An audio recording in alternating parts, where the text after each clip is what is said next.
दोस्तों, बाणासुर के 1000 हाथ थे।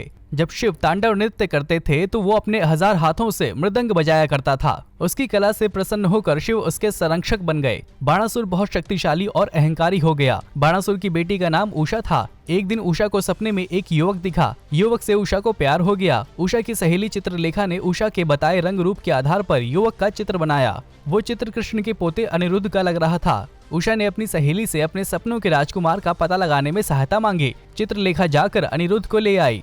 दोनों एक दूसरे पर मोहित हो गए। बाणासुर को ये पसंद नहीं आया। उसने अनिरुद्ध को बंदी बना लिया। कृष्ण को जब ये पता चला तो वे भागे आए। बाणासुर से युद्ध करके उन्होंने उसे हरा दिया। अंत में शिव के अनुरोध पर कृष्ण ने बाणासुर को छोड़ दिया, लेकिन उसके सारे हाथ काट दिए और केवल 4 हाथ बचे।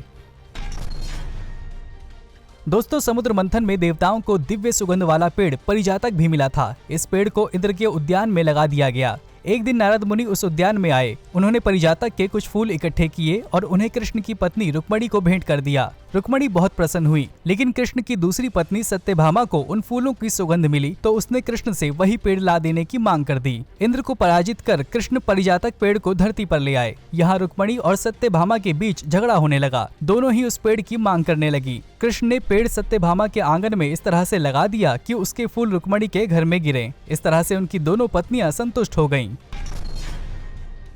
दोस्तों, राजा नरग नेक और दयालु राजा था। वो निर्धनों और असहायों की हमेशा सहायता करता था। एक दिन उसने एक ब्राह्मण को कुछ गाय दान करने का वचन दिया। कुछ दिनों बाद एक भिखारी नरग के द्वार पर आया। नरग ने उसे गाय दे दी। ब्राह्मण इससे क्रोधित हो गया। उसने नरग को गिरगिट बन जाने और द्वारका के पास एक कुएं में रहने का श्राप दे दिया। एक दिन कृष्ण के परिवार के कुछ बच्चे उसी कुएं के पास खेल रहे थे। अचानक उनकी गेंद कुएं में गिर गई। बच्चे गेंद ढूंढने गए तो उस कुएं में विशाल गिरगिट को देखकर दंग रह गए। वे तुरंत कृष्ण के पास भागे भागे आए। कृष्ण ने हाथ बढ़ाकर गिरगिट को छुआ तो वो अपने असली रूप में सामने आ गया। वो गिरगिट राजा नरग ही था। नरग ने कृष्ण के प्रति आभार जताया। दोस्तों, मीराबाई का जन्म राजस्थान के राजा रतन सिंह के घर हुआ था। बहुत ही कम उम्र में ही वे कृष्ण की भक्ति में रम गई थीं और भजन गाती रहती थीं। जब वो बड़ी हुई तो उनकी भक्ति और बढ़ गई। मीराबाई का कम उम्र में ही विवाह कर दिया गया था, लेकिन जल्द ही उनके पति की मौत हो गई। ससुराल में रहकर वो पूरी तरह से कृष्ण की भक्ति में डूब गईं। उनके ससुराल वाले उनकी भक्ति को समझ नहीं पाए। उन्होंने इसे अपने परिवार की प्रतिष्ठा के प्रतिकूल समझा और मीराबाई को मारने की कोशिश की। उन्होंने मीरा को बहुत परेशान किया। जब ससुराल वाले मीराबाई पर अत्याचार करते तो वो कृष्ण का नाम जपने लगती। अंततः उन्होंने ससुराल छोड़ दी और द्वारका में रहने लगी। उन्होंने अपना पूरा जीवन कृष्ण की भक्ति और भजन रचना गायन में लगा दिया। दोस्तों, भौमसुर एक शक्तिशाली असुर था। उसे युवतियों का अपहरण कर उन्हें अपनी दासियां बनाने का शौक था। वो अब तक 16,101 युवतियों को दासी बना चुका था। इन युवतियों ने इंद्र से सहायता मांगी। इंद्र ने कृष्ण से युवतियों को छुड़ाने का आग्रह किया। कृष्ण भौमासुर की राजधानी प्रयाग ज्योतिषपुर पहुंचे। कृष्ण निडर होकर अपना शंख बजाते हुए पहुंचे। सुदर्शन चक्र छोड़कर उन्होंने दीवारों को भेद दिया। सैनिकों को तीरों से धराशायी कर दिया। नगरी बसाने वाला मुरासुर कृष्ण से लड़ने आया तो कृष्ण ने उसे भी मार डाला। मुरासुर के 7 बेटे भी कृष्ण से लड़ने आ गए, लेकिन सब के सब मारे गए। अंत में भौमासुर सामने आया। उसने शताग्नि नाम का अस्त्र इस्तेमाल किया, जो भारी सेना को एक बार में ही नष्ट कर सकता था। कृष्ण ने अस्त्र को बीच में ही रोक दिया। अंत में भौमासुर ने अब त्रिशूल से हमला करना चाहा, लेकिन उसके पहले ही कृष्ण ने सुदर्शन चक्र से उसका सिर धड़ से अलग कर दिया। भौमासुर की बंदी युवतियों ने कृष्ण के प्रति आभार जताया। सभी ने कृष्ण को अपना पति मान लिया। कृष्ण ने भी उनकी इच्छा पूरी की और उन सबको द्वारका ले गए। दोस्तों, कृष्ण ने सत्यजीत से शामक मणि लेने से इनकार करते हुए उसे सुरक्षित रखने की सलाह दी, क्योंकि उस मणि में सारे दुख और विनाश को मिटा देने की क्षमता थी। मणि का समाचार जंगल में आग की तरह फैल गया। बहुत से लोग उस मणि को हासिल करना चाहते थे।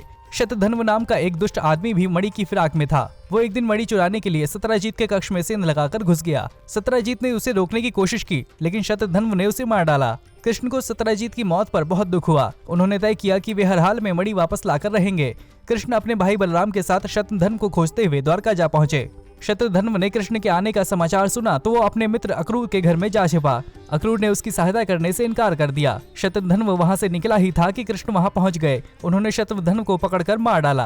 कृष्ण जानते थे कि शतधन्व के साथ षड्यंत्र में और लोग भी शामिल हैं। उन्होंने दरबार में बैठक बुलाई और अक्रूर से उस मणि को पेश करने को कहा। हर कोई अक्रूर का नाम सुनकर हैरान रह गया। कृष्ण सर्वज्ञ होने के नाते जानते थे कि उनका मामा अक्रूर भी इस षड्यंत्र में शामिल है।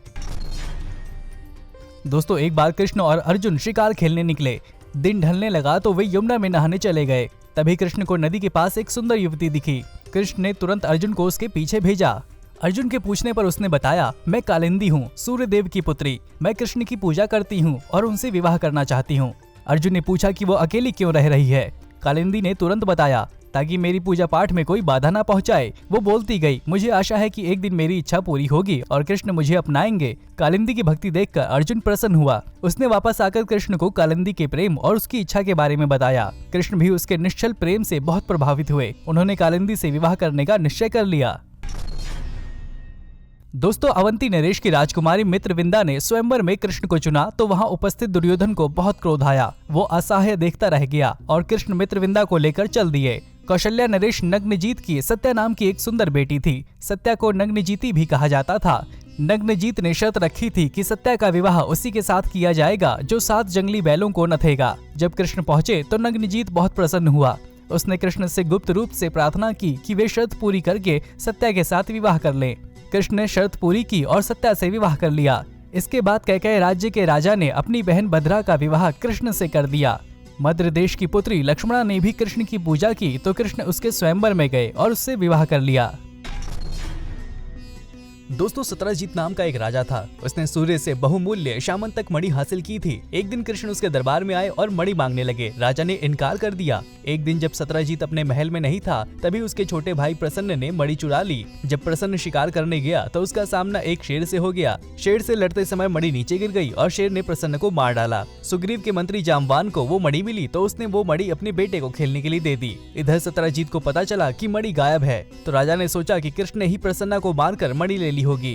कृष्ण ने जब ये सुना तो वो तुरंत मणि ढूंढने निकल पड़े। जंगल में उन्होंने जाम्बान के बेटे को मणि से खेलते देखा। कृष्ण को चोर समझकर जाम्बान ने उन पर हमला कर दिया, लेकिन उसे जल्द ही अपनी गलती का एहसास हो गया और उनसे अपनी बेटी जामवंती से विवाह करने का अनुरोध किया। कृष्ण अपनी नवविवाहिता पत्नी जामवंती को लेकर द्वारका लौटे। एक दिन वे सत्यजीत के दरबार में पहुंचे और सबके सामने उसे मणि लौटा दी। सत्यजीत बहुत लज्जित हुआ और क्षमा मांगने लगा।